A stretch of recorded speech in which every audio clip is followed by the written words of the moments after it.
abdi sadaya nu sami-sami ngabandungan dongeng. Mangga ngaturkeun nuhun ka mitra sadaya nu sami-sami ngabandungan dongeng. Anu mana Mang Jaya nuju ngaanca carios nyambung Rusia Curug Cikidang. Ieu dongeng karangan Kilingsa teu karaos. Ayeuna nincak bagian ka-102. Hatur nuhun ka mitra nu parasnoe subscribe sareng locengna. Nu parasnoe like-na, nu sering komentar, oge para mitra anu sering ngabagikeun acara ieu, Mang Jaya ngaturkeun nuhun. Hatur saebu nuhun laksa ketika bingahan, bingah amarwata suta bingah ka giri-giri, kitu para mitra lamun kedah nambut kecap bapadalang para mitra Mang Jaya teh kumargi perhatosan ti mitra seueur pisan, terutami kana dongeng para mitra. Janten etang-etang bulangkeun paninengan ka zaman baheula. Jadi zaman keur masih kada sakola. Da ieu geus mulai icuan cenah ya. Mangga jangakeun bae. Dongeng judulna Rusia Curug Cikidang karangan Kileksa dina bagian ka-102. Mangga jangakeun wilujeng ngadangukeun.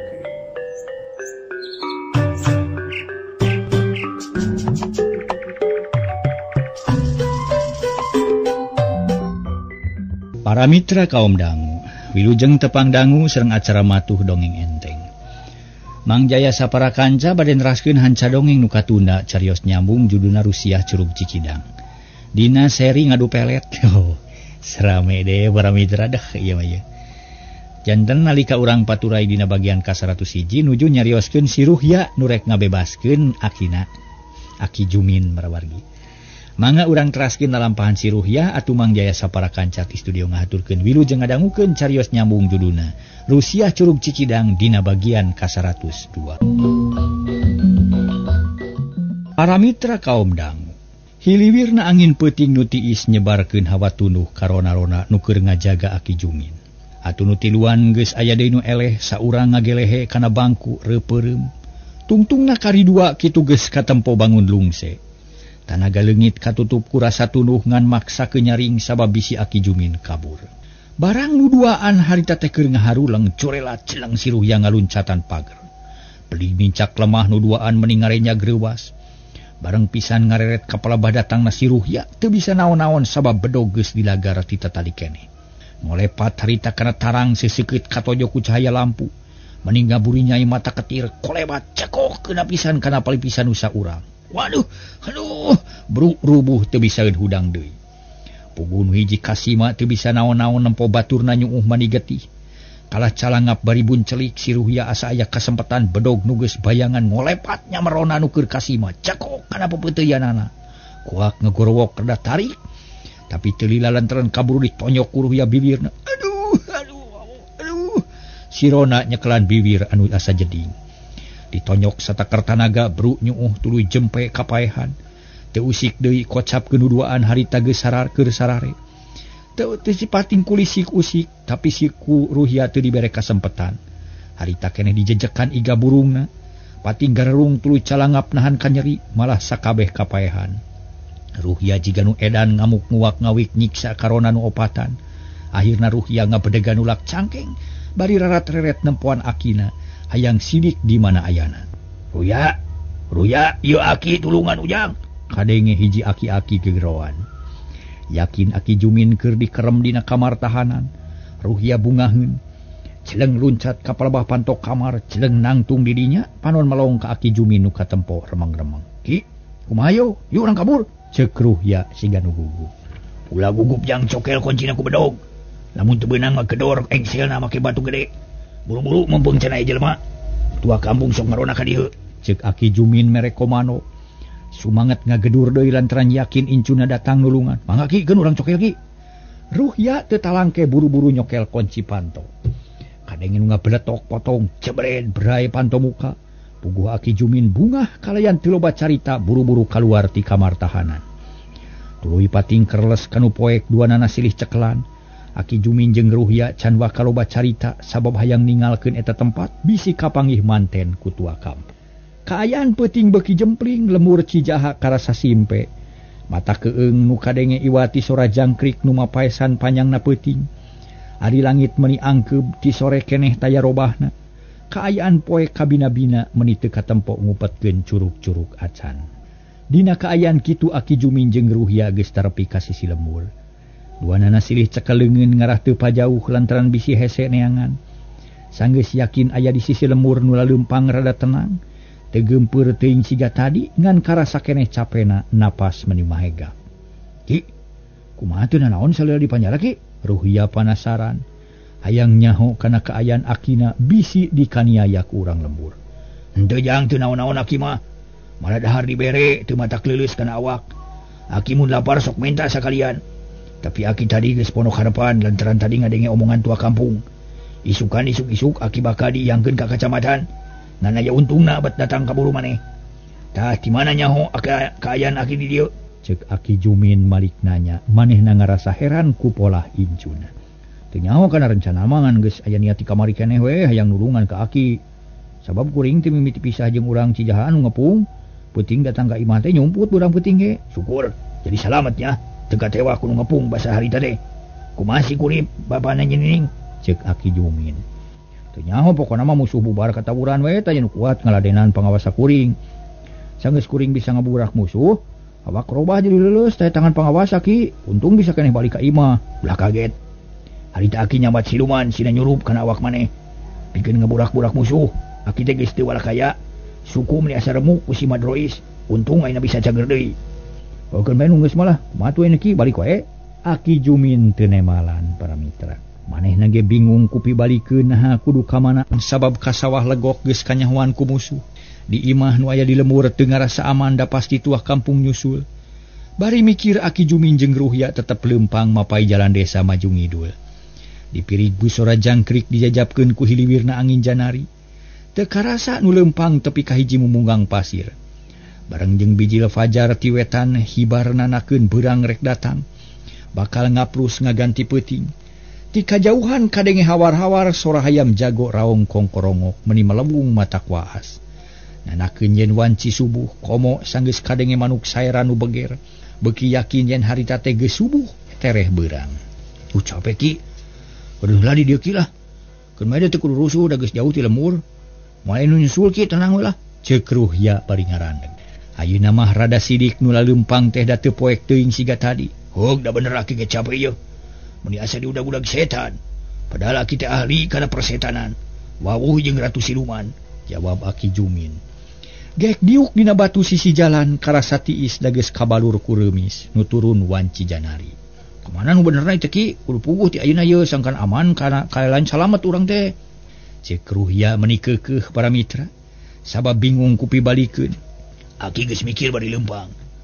Mun urang hayang salamet kudu daek sangsara. Ulah yang deket ka lembur, kumamun ka Guha Meong we, nu aya leuweung nipis. Ceuk Aki Jumin bari neuteup ka incuna. Mah Aki we kuring mah pokona mah aman jeung salamet sarta aya kasempatan nu hade keur mulangkeun ka nyeri ka musuh-musuh urang. Kitu tujuan kuring teh Ki, hayang males ka nyerian nu geus kaliwat. Oh bener. Urang warah musuh-musuh urang ayeuna ieu. Aki geus boga pikiran mun bebas tina panyara rek ngancurkeun lembur Cijaha. Hayang ngalaksanakeun cita-cita maneh sabab Aki jadi penasaran. Pedah Nyining jadi orai wae hayang kanyahoan usanyana. Ceuk Aki Jumin. Bangun nu ngarasa era lantaran asa eleh jajaten ku urang Cibonteng. Padahal manehna geus ahli kana urusan siluman, tapi eleh keneh ku Nyining. Disangka Nyining jeung bapana teh ahli kana kitu. Tah mun kitu malah beres Ki urang badami ti ayeuna keneh. Nah kumaha carana nya nu hade Ki? Sabab kuring nyeri hate tuh Ki asa diulinkeun ku ngaran Nyining teh. Boga naon nya manehna teh boga cecekelan meureun. Dua kali nipu ka kuring nepi ka matak cilaka. Ayeuna mah ulah alang kumapalang Ki lawan sakalian lah. Kieu Ruhya. Lamun Aki geus jag-jag pisan sarta geus mernah di hiji tempat, urang coba nyulik deui Nyining. Keun, ayeuna mah Aki bakal sasadian elmuna. Pikeun maling manehna. Mun teu hasil ku urang, Aki rek minta tulung ka siluman Roro Dekok. Naon Ki?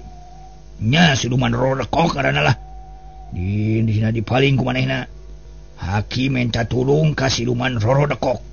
Asa tungtung bisa keneh ku urang mah ku urang heula cobaan. Hayang nyaho we kana rusian usanyana. Naon atuh ngarupakeun orai teh sakitu? Ceuk Aki Jumin.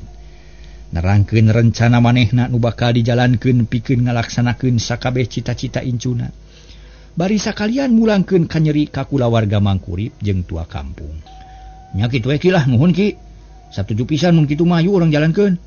Ruhya meuni atoheun manehna percaya kana kasakten akina nu bakal laksana malas ka nyeri ka musuh-musuhna. Nama ina urang ajuk juga gua meong. Didinya urang ngareureuhkeun heula ka capek bari ngumpulkeun kakuatan anyar. Ulah lila ting cicing di dieu bisi aya nu nyusul. Atuh saja bati kitu bisi kaburu beurang manten ongko. Aki Jumin nangtung manehna geus hayang indit harita teh para mitra kaguha meong hiji tempat nu kacida sangetna. Lantaran kakocap loba jurigna jeung dedemit anu cicing di dinya. Ngan Aki Jumin nuwanieun asup ka jero guha bubuhan geus nyobat jeung siluman nu ngageugeuhna. Yu atuh kieu da nyalah buru-buru indit urang teh. Ruhya nangtung kitu deui teh bari ngareret ka beulah wetan. Tetela pajar beuki hibar. Kalangkang sang surya geus temong ngempur sumirat kaluhur nyorot mega nu ngayang di jomantara. Manuk-manuk recet di sarada patemalan jeung baturna ngabagiakeun beurang nu kaganti ku peuting. Kalayan teu loba catur deui Aki Jumin jeung Ruhya Arinit ningalkeun eta patempatan ngajugjug ka hiji tempat nu disebut Guha Meong teh rek ngado nyumput. Malum jalma jahat atuh loba nyieun kasalahan cicing di lembur teh teu wani da sieun katohyan ku balarea. Para mitra kaum dangu kocapkeun di lembur Cijaha tua kampung harita ngarona kira-kira jam 3 peuting. Da sok kitu biasana bari ngalanglang lembur ngaroris rona bisi melencing. Mimitina mangarasa bungah jeung regreg sabab unggal garduh eusian kalayan rona henteu sare. Tapi barang tepi ka balai desa, tua kampung kacida reuasna. Meuni colohok bengong harita reuas jeung teu ngarti kana kajadian nu geus harita kajadian. Tua kampung teu lemek teu nyarek bakat ku kasima sabab ningali rona nu opatan ngajaloprak teu usik-usik kapaehan. Tapi lila-lila tua kampung sadar pok ngomong sorangan. Astagfirullahalazim. Ieu teh aya naon atuh mata kreuwas ka aingna. Estu teu kacipta ti angana kunaon rona teh ha. Mun itu aya nu bisa usik ciga nu geus jadi mayit we. Kitu ceuk tua kampung. Tuluy ngadeuketan harita teh kanu ngagoler sisi kamalir jiga pangripuhna. Malah getih meni nguyumang dina taneuh kaluar tina tatu para rona. Tua kampung ngaguyah-guyah rona tapi nu tatu tarangna teu usik-usik. Manehna can sadar deui lantaran tatuna parna. Katurug-turug kaibunan salila-lila nyapuguh beki jeger awakna ciga mayit. Waduh. Cilaka ieu parna tatuna meureun. Dari maot mah henteu karasa keneh keteg jantungna. Tapi kumaha si eta meuni nyuuk kitu nya? Kunaon nya? Tua kampung mariksa karona nu hiji deui sarua tatu parna. Tapi teu maot da karasa keneh dadana keketegan. Malah airna mah kabeh dipapai ngarah kanyahoan sanggeus puguh mah yen can tayanu maot. Tua kampung buru-buru nempok ka kamar tahanan, barang gok meuli colohok lantaran Aki Jumin geus eueuh dina tempatna. Masya Allah, ya Rabbi. Nakamana aki-aki teh? Geuning leungit.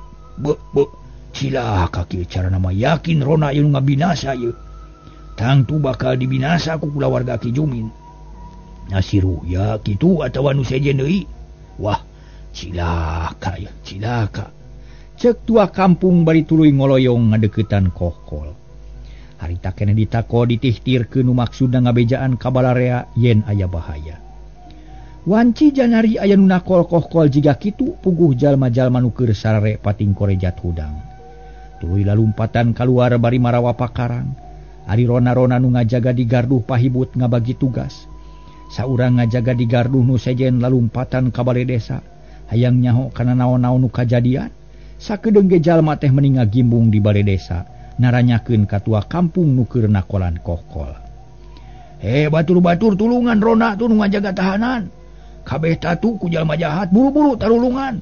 Sabare sadia pakarang urang udag musuh nu mangabahayakeun musuh nu kabur. Si Aki Jumin geus leungit tina tahanan tangtu dibebaskeun ku si Ruhya incuna. Sok siap kabeh, ceuk tua kampung. Bari ngacungkeun peureup nyarita tarik ngandung sumanget campur kakeuheul. Puguh we para mitra balarea meuni ngarenyag reuwas. Aya nu teu percaya kana caritaan tua kampung pating terleng ka kamar tahanan. Barang geus sidik yakin eueuh sararea pating gelendeng, nu saterusna baralik deui ka imahna rek dangdan. Tapi nu geus saged mah langsung diparentah ku Pak RT jeung pangurus sejen, pikeun ngudag ka unggal jurusan sangka nu kabur kasusul. Sabagian deui nulungan rona nu opatan kabeh dibawa ka imah rek diubaran. Kaayaan di lemur Cijaha ngadak-ngadak geunjleung lantaran Aki Jumi nu kasohor telenges teges kabur matak hariwang ka sararea. Para saderek jaga jeung piara nu tatu, kuring rek milu nyusul nu kabur. Susuganan aya keneh milik bisa kaudag, ceuk tua kampung. Bari tuluy init dituturkeun ku dua jalma nu sapantar kolotna. Tapi ka isuk urang Cijaha neangan Aki Jumin tapi teu aya hasilna. Sabab teu kapanggih tapak lacakna, nu nyusul jiga nu leungiteun tapak. Lungiteun tujuan kabeh ukur pating koloyong teu puguh. Lantaran teu aya patokan nu tangtu, teu aya nu bisa dipake tanana. Akhirna tua kampung jeung para kancana kapaksa kudu narima kana kapinteran Aki Jumin jeung incuna. Tua kampung ngaku eleh teu bisa ngungkulan kana kalicikan jeung kapinteran Aki Jumin. Malah madro istaak dibere kitu mah lantaran geus rumah sakapalingan ku musuh. Poe eta keneh tua kampung ngutus hiji jalma ka lemur Cibonteng pikeun ngabejaan yen Aki Jumin kabur deui, bari sakalian rek nanyakeun ngeunaan nyinining teh. Kocapkeun para mitra di lemur Cibonteng. Harita kulawarga mangkurip keur meujeuhna loba kabingung lantaran bioon teu raku pelet Bahjilun. Ari Bahjilun baluweung hate kitu salah kieu lain. Hirup jadi teu teteg lantaran manehna sieun ku mangkurip. Tilu sobat anu biasana babarengan ayeuna sasat paburan tak daya kakuatan. Ari ading jiga nu hare-hare manehna jadi bingung ku pilampaheun. Harita isuk-isuk mangkurip jeung nyinining keur dariuk ditepas, tas ngabadamikeun carana ngaduan pelet. Geus rek jung pisan nepungan Aki antri pikeun ngarengsekeun pelet. Kurunyung aya semah kaciri siga nu capek jeung rusuh.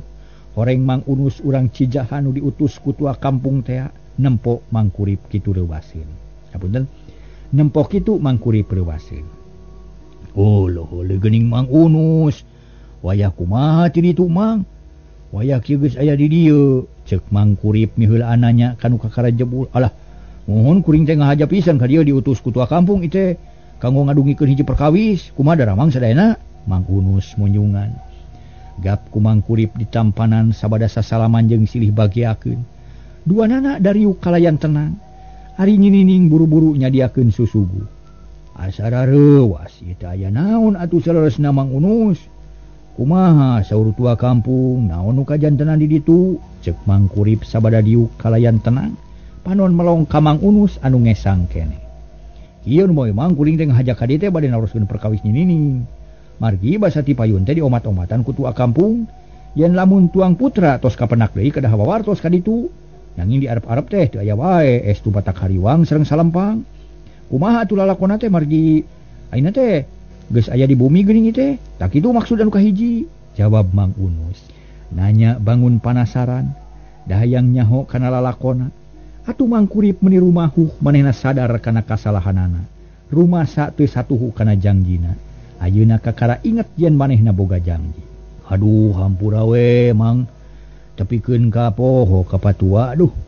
Kuring teh lain teu inget tapi di dieu teh ripuh ka bina-bina Mang Unus. Sabarab ti sabrak datang ka dieu teh timbul rupa-rupa masalah nu matak ngariweuhkeun. Malah mah ayeuna ge keur aya kasusah nu kacida matak bingungna ieu teh. Tapi kasusah ieu mah moal dibejakeun ka batur ge sabar Rusia. Ngan perkara pun anak memang matak bunga. Da harita teh basa kuring datang ka dieu teh pun anak teh geus nyampak. Jawab mangkurip dari pisan. Bari melong ka Mang Unus nu kakatara bangun heran. Nah kumaha lalakonna? Saha nu maling tuang putra teh atuh? Kieu saleresna mah. Kalayan teu asa-asa derek-dek mangkurip nyaritakeun lalakonna. Ngabejakeun ngeunaan nyinining teh puguh Mang Unus gogodeg kawas nu kurang percaya.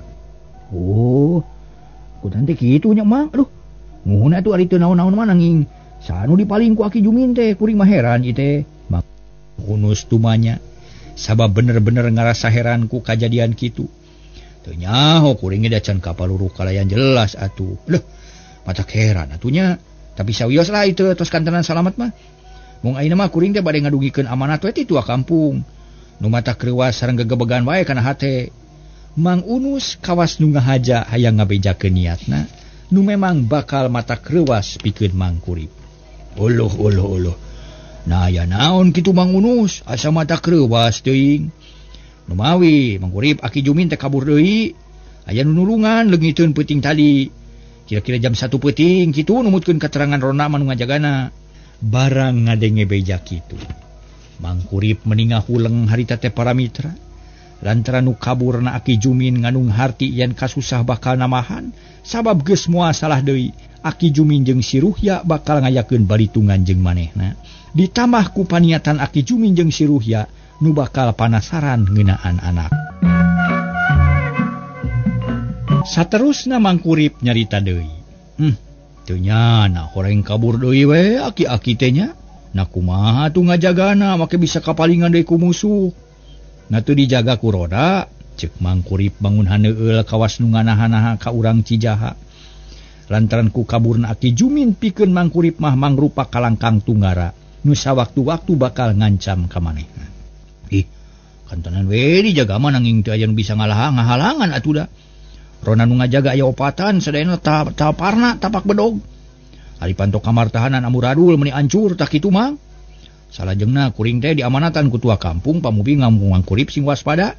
Bisi Aki Jumin datang ka dieu, sakitu amanat teh Mang, ceuk Mang Unus. Bari pepeta nepikeun amanat ti tua kampung. Mang Kurip meniru mahuh ngarasa seungah nyang hareupan nu bakal tumiba. Bisi Aki Jumin datang deui kalayan teu kanyahoan. Nya nuhun atuh katarima pisan pepeling ti tua kampung teh. Tapi kumaha nu salajengna na teu aya naon-naon deui? Henteu Mang, ngan sakitu nu pentingna mah. Mang Kurip unggut-unggutan dina sawangan geus kagamar. Naon-naon bakal tumiba, lamun Aki Jumin jeung si Ruhya datang deui, komo mun inget kana kajadian nu geus kaliwat mah. Basa si Ruhya ngamuk ngubar ngabunguh.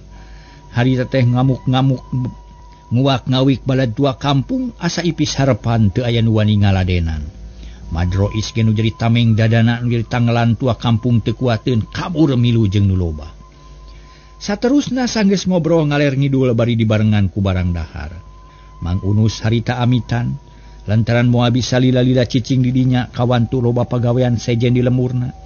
Atuh beral miang dijajabkeun ku paneuteub Mang Kurip nu ngandung kamelang jeung kahariwang. Meunang sajongjongan mah para mitra, Mang Kurip ngajanteng dina golodog bari melong kanu mulang. Malah najan Mang Unus geus ngiles dina pengkolan oge, Mang Kurip mah ngajanteng keneh.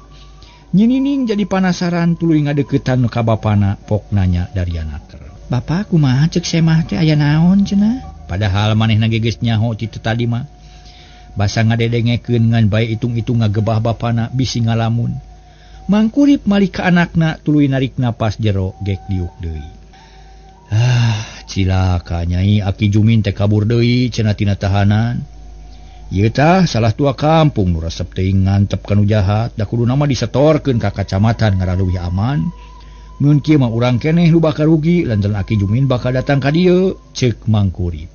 Siga nu ngarasa yakin yen bakal kadatangan ku musuh.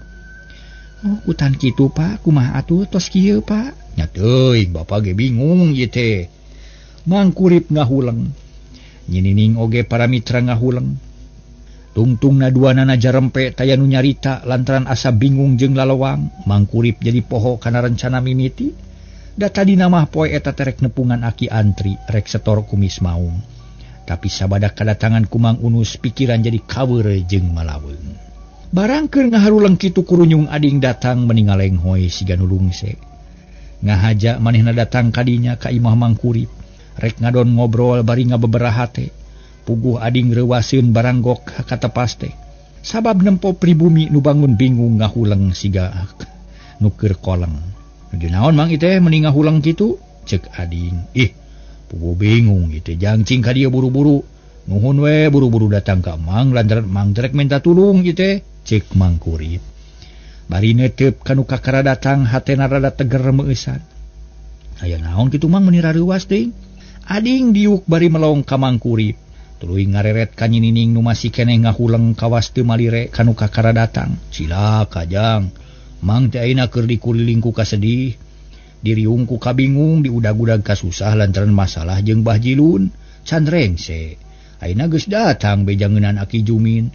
Nu geus yakin kajahatanana da salilana ngancam wae ka Mang.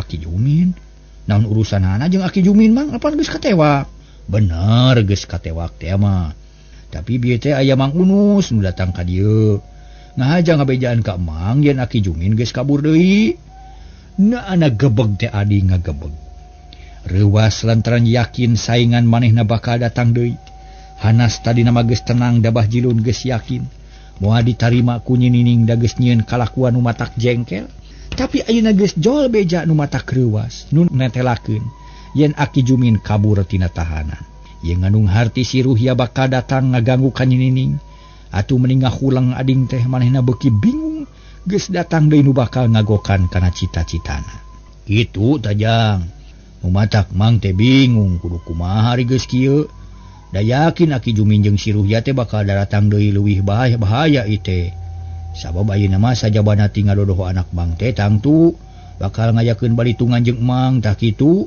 waduh kudu kumaha atunya kuring ge bingung mun kieu mah tuh sabab geus yakin bakal namahan kariweuh ka sarerea mangkaning bari teh si Ruhya kungsi ditewak ku kuring yakin bakal nyieun balitungan ceuk ading dari pisan nu memang ngarasa lewang sabab geus ngadenge kakuatan Ruhya nu sanggup ngaburak-barik barisan tua kampung nya ayeuna mah kieu we jang kulantaran Mang keriweuh nya wayahna panglaporkeun ka Pak RT sangkan sarerea waspada pikeun ada serangan ti Aki Jumin sabab najan can yakin ge ari Aki Jumin geus bebas tina tahanan mah tetep we ngabahayakeun tah kitu jang mangga atuh mangga keun urang datangan ka bumina lah moal burung giat Pak RT mah datara ngalalaborakeun kana urusan keamanan teh malah mah moal dilila-lila rek ayeuna nepungan ka Pak RT tapi ari bibi ka mana mang asa teu ka tempo-tempo meuni simpe kieu ading panasaran para mitra hayang nyaho ka Bioon nu memang teu milu ngariung ciga hare-hare aya keur nyangu di pabon keun bae ulah dipikiran eta mah urusan Mang jang ading mah bantuan nguruskeun Aki Jumin we musuh gerot teh bangga Mang mah nun atuh Mang permios bade ka PRT heula nyajang jig ka ditu kade tepungannya bantuan Mang gitunya mangga keun ulah salempang Mang teh loba catur deui leos ading indit ngajugjug ka imah Pak RT meuni giat nakar dititah teh lantaran memang kahayangna megatan Aki Jumin jeung Ruhya sangka Nyi Nining teu aya nu ngaganggu ading beuki gegebegan sabab musuh rek datang deui mangkaning geus yakin kasaktianana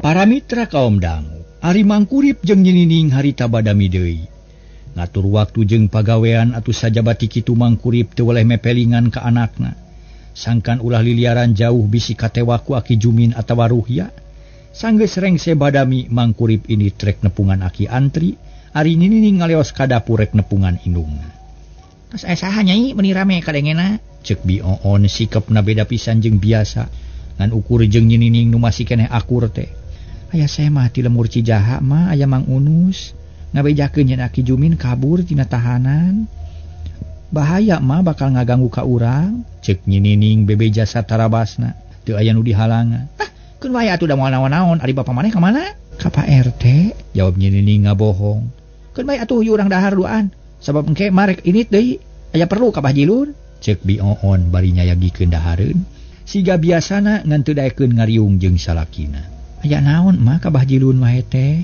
Nyi Nining reuwaseun lantaran Bioon kalah kabeuki maceuh teu aya pisan robahna pok ngajawab aya perlu mah teh lantaran geus janji kamari cicing we nya teu kudu nyaho urusan kolot pokona mah mun malaksana maneh bakal milu senang bakal boga kolot beunghar sok dahar mangga mah Nyi Nining sedih hatena lantaran nempo indungna nu kapahung kapangaruhan ku pelet Bahjilun nu salah alamat Nyi Nining teu loba omong da bisi matak pasea tungtungna milu dahar bari teu sugema da teu mirasa barang dahar ge loba kabingung jeung kasedih komo mun ingat kana kajadian tadi mah yen Aki Jumin bakal ngancam dirina sareng sena dahar Bioon bener-bener ini trek nepungan Bahjilun puguh agema Nyi Nining carindak-dak beuki sedih nempo kalakuan indungna nu mahiwal tapi kapaksa cicing lantaran keur ditarekahan ku Aki Antri jeung ku bapana ngan bisa dilaksanakeun da masih keneh diatur-atur kocapkeun sorena kirawan Cisariak layung Bioon jeung mangkurip katut Nyi Nining ngariung di tengah imah siga teu aya kajadian naon-naon malah Bioon daekeun dahar ngariung da ku mangkurip di leuleuyan teu nemongkeun anu amek Akang terek amanat kaon kade sing waspada. Sabab musuh urang nu di lemur Cijaha ayeuna geus leupas tina tahanan. Hartina manehna bakal ngancam kana kasalamatan warak urang. Tah kulantaran kitu kade sing waspada sakumaha biasana. Mun rek sare kudu babacaan heula. Panto jeung jandela sing parageuh. Bisi aya bangsat babakuna mah. Ceuk Mang Kurip. Dari pisan mepelingan ka pamajikanana sangkan ati-ati dina nyang hareupan peuting bisi aya bangsat nu datang. Nah da moal aya naon-naon keun bae pila kadar aki-aki. Nami kudu sieun sing percaya kanu ngajaga imah da moal kapalingan atuh. Lain kitu on. Urang mah tetep kudu waspada. Ulah sok ngandalkeun bantuan ti batur nu cantang tu. Kudu boga kayakinan sorangan najan aya nu ngajaga ge tetep we urang sorangan kudu hati-hati. Memang eta ge geus disiagakeun jalma-jalma bakal ngajaga da diparentah ku Pak RT. Tapi urang sorangan kudu waspada, ceuk Mang Kurip menikeukeuh. Nya heug atuh. Ngan sakitu-kituna ngajawabna teh. Kitu ge tegeug atuh mending ngajeletit kana hate Mang Kurip. Mun kurang-kurang nahan kasabaran mah matak pasea rongkah. Lantaran Mang Kurip keur nyang hareupan kasusah nu pohara. Bingung nyang hareupan Bah Jilun. Riweuh ku Aki Jumin. Jeung kaweur ku narekahan pelet nu geus terap ka Bion. Mangkaning tadi teh Mang Kurip can hasil badami jeung Aki Antri. Da kaburu aya semah jauh ngan ukur tepung wungkul. Sawios pa ulah ngarerepot teuing da kuring ge. Geus bisa ngajaga diri pribadi. Sing tenang we mugi-mugi ulah aya kajadian. Ceuk Nyinining mere harepan ka bapana. Ngababaraha teh ngarah teu kaweur teuing. Tah bener kitu nyai kade sing waspadanya. Memeh sare teh kudu babacaan heula. Terus janela jeung panto tulakan sing kuat sabab najan aya nu ngajaga ge waspada jeung hati-hati mah modal utama teh. Mang Kurip rada kahibur hatena panuju kana pamadegan nu jadi anak. Anu gunem catur kasapih ku wanci magrib Mang Kurip jeung Nyinining buru-buru ka cai rek abdas. Bion nyeungeut lampu jeung beberes enggon. Kaayaan asa jempling jeung mata keung komo munyawang kana kaayaan di luar mah. Harita langit rada angke bentang jiga nu hoream pijil. Nu kapiningan ku mega hideung anu rada kanel. Jangkrik kalah mata ketir di sadareang jeung pating jarerit milu ceurik. Ari sora gaang kalah ka mata klewang dareang jiga midangdam. Komo mun kadenge sora bult mah estuning mata keung jeung sieun. Waktos nase para mitra ieu mah permios.